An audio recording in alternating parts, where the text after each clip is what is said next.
Hey everyone, welcome back and happy Tuesday. All right, guys, so as you know, we will be going live tonight at 11 p.m. Eastern. Well, we, as in Jason and Josh, for another round of Anchor Watch.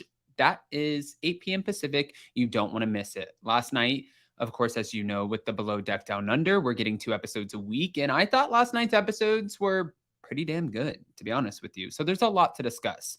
In the meantime, we're not back to talk about that. No, we're back to talk about why Bethenny Frankel's pitch show to Bravo, which she allegedly pitched 6 months before spearheading this reality reckoning, why it didn't go through. We're going to talk about all of it and the details and some other Bravo talent who are coming out and sharing how they feel about Bethenny and what she's doing right now. So before we jump in, you guys know how this works. If you haven't already, go ahead, smash that like button.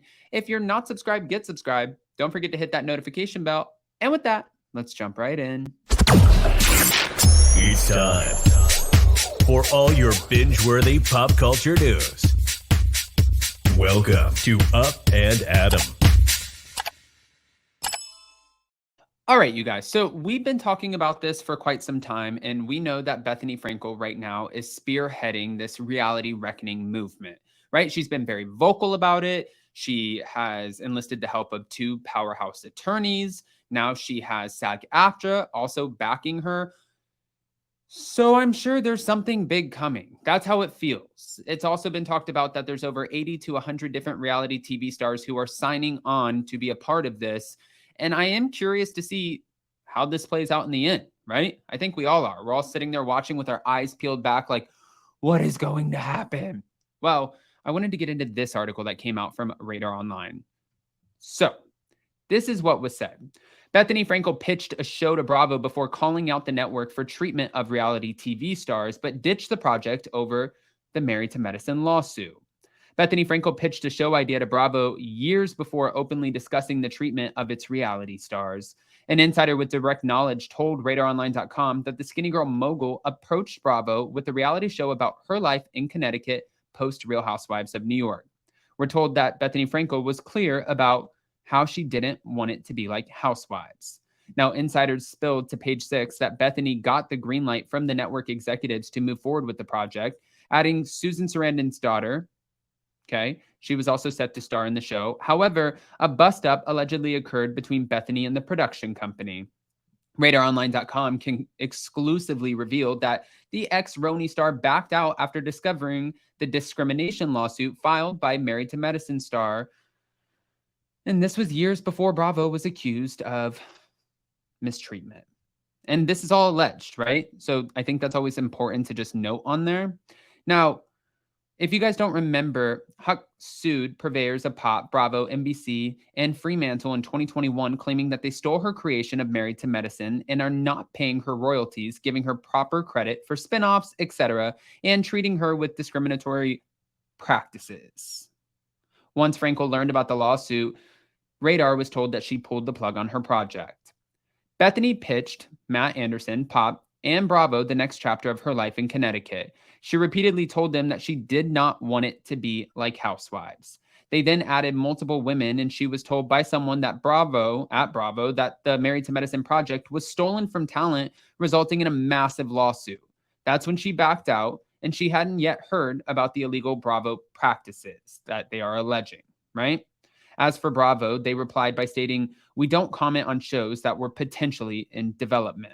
Which, to be fair, Bravo and NBC, this is a massive machine. They're not going to comment on this anyways. I don't think that there is really a positive comment that they can put out. I think that sometimes when articles like this come out, the best thing for a network or someone like Bravo or NBC, anyone, I think the best thing for them to do is to sit back and just like let it go away. Because, well, what are they going to say? They're not going to speak. If there is, in fact, a lawsuit still going on, pending, they're not going to speak on it. They can't speak on it because that means that that lawsuit is still in litigation, right? Hold on. It keeps going. Frankel has led the charge regarding the mistreatment of reality stars in the wake of SAG-AFTRA and WGA strikes. Hollywood is on strike, entertainers are fighting for residuals, and no one will promote anything. Why isn't reality TV on strike? That That was one of her first statements when she put that on TikTok, urging for reality personalities to come together. Unscripted talent, aka reality stars, should have a union or simply be treated fairly and valued. After Frankel's call to action, famed attorneys Brian Friedman and Mark Garagos joined the crusade. And as RadarOnline.com reported, the legal team fired off a letter accusing NBC, particularly Bravo, of plying reality stars with booze, allegedly covering up acts of X-rated violence, which we can't say on here because of YouTube and the algorithm, as you guys know, and putting them in mental distress on purpose.